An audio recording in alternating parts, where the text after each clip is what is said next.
Good morning, नमस्कार, आदाब, सत श्री अकाल दोस्तों। एक बार फिर आपका अपना प्रिय डॉक्टर आदि कश्यप मुंबई से मानुस आपके लिए लेकर आया आपका मनपसंद प्रोग्राम पॉजिटिव कर्मा।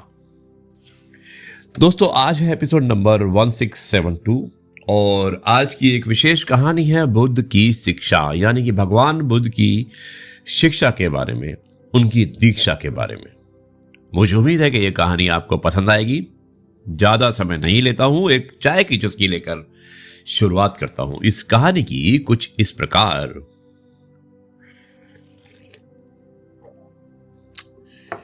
दोस्तों, एक बार भगवान बुद्ध पूरे देश का भ्रमण करने के लिए निकले और वो अपना पवित्र संदेश फैलाना चाहते थे।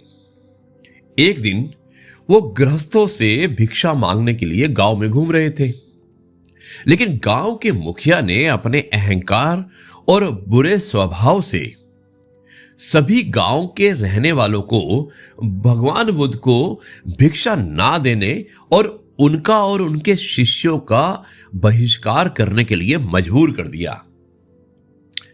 बस फिर क्या था, जबकि गांव के लोग बुद्ध का बहुत सम्मान करते थे, लेकिन क्या करें, गांव के मुखिया ने कहा है अगर गांव का मुखिया गांव का प्रधान विरोध करता है तो गांव वाले उसी के साथ जाएंगे, और उन्होंने साहस नहीं किया कि वो उसकी बात को मना कर सके। दोस्तों, सर्वज्ञ भगवान बुद्ध सबसे पहले उस गांव के प्रधान के घर गए और वहां खड़े होकर बोले कि भाई भवती भिक्षाम देही, यानी कि मुझे आप भिक्षा दीजिए। तो गांव का प्रधान उसने बुद्ध और उनके शिष्यों को गालियां देते हुए कहा कि दफा हो जाओ यहां से, तुम तो भैंस जैसे दिखते हो, रोजी रोटी के लिए कुछ काम करते क्यों नहीं, तुम भीख क्यों मांगते हो, आप खराब हैं और आप अपने शिष्यों को भी खराब कर रहे हैं। यह सुनकर भगवान बुद्ध मुस्कुराए और उन्होंने कहा कि आप पढ़े लिखे हैं, क्या आप मेरा एक संदेह को दूर कर सकते हैं। अब गांव का प्रधान कहता है कि पूछो क्या बात है। तो भगवान बुद्ध ने कहा कि मान लीजिए कि आप किसी को पैसे देकर मदद करना चाहते हो और उसने उस पैसे को लेने से मना कर दिया, तो फिर पैसा किसका हुआ। अब गांव का प्रधान बड़े मुस्कुराते हुए कहा कि बेशक पैसा तो मेरा ही है, यह मेरा ही होना चाहिए।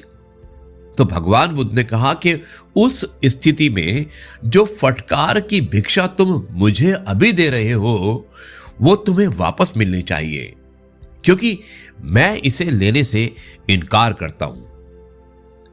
बुद्ध के बुद्धिमान और शांतिपूर्ण शब्दों ने गांव के मुखिया के दृष्टिकोण को परिवर्तित कर दिया और वो भी गांव के अन्य सभी लोगों के साथ भगवान बुद्ध का आदर करने लगा। दोस्तों, विनम्रता शिक्षा की पहचान है। ईर्ष्या और अहंकार से अपशय मिलता है। शांति ही असली आभूषण होती है, इसलिए अपने शांत मन से आप कभी भी किसी के दिल को जीत सकते हैं। यही मैसेज था और इस कहानी को भेजने वाले हमारे बहुत अच्छे दोस्त हैं, हमारे क्लाइंट भी हैं, राजेश दफ्तरी जी, जो एक NBFC चलाते हैं राजकोट में। राजेश जी, बहुत बहुत धन्यवाद, आपने इस कहानी को भेजा है और मुझे उम्मीद है कि इस कहानी से बहुत लोगों ने बहुत कुछ सीखा होगा। आपकी अगर सहन शक्ति है तो आप किसी पर कभी भी विजय पा सकते हैं। अब मैं इस कार्यक्रम को यहीं पर समाप्त करता हूं और कल आपसे एक बार फिर से मुलाकात होगी कुछ नई बातों के साथ।